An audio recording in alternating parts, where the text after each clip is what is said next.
Академия создается вначале в 1624 году как социетет наук и художеств.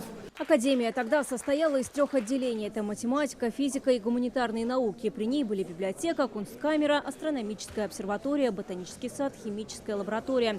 Петр I, создавая Академию, ставил 2 цели – развивать науку и готовить ученых. О главных достижениях российской науки рассказывает специальная выставка. С середины 19 века, 18 века начинает формироваться класс уже собственных российских кадров. На 20 стендах общий экскурс в историю научных открытий, экспедиций и вклад академиков. Здесь ключевые достижения Российской академии наук с 1724 по 1917 годы. Экспозицию к 300-летию академии подготовил Институт всеобщей истории РАН.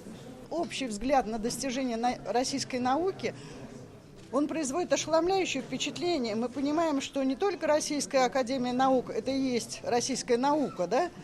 Что, собственно говоря, констатировали еще современники, да, и в XVIII, и в XIX веке.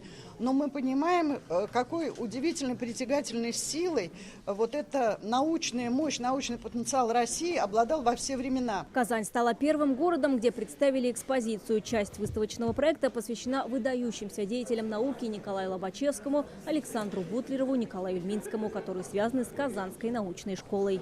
Сохранение национальной идентичности языка является основным.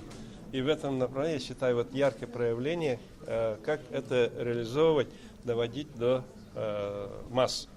Потому что в популярной форме, еще раз, показано, что русская наука, она есть, была, она развивалась, и сегодня есть у нее перспективы и какие-то серьезные направления. Выставку в год науки и технологического развития презентуют в вузах и колледжах Татарстана. Для меня этот проект в первую очередь воспитательный. Я считаю, что сегодня в мире, когда дети очень много информации получают из интернета и не проверяют ее практически, очень важно мотивировать ребенка к самостоятельным научным исследованиям. Развитие науки продолжили обсуждать на конференции. Одна из секций посвящена 220-летию Казанского императорского университета. Его основали в 1804 году по указу Александра I. Открытие университета – это было действительно знаковое событие, и Казань после этого стала центром науки и просвещения для всей России. И до сих пор сохраняет такой уровень. И многие народы Российской империи, потом Российской Федерации,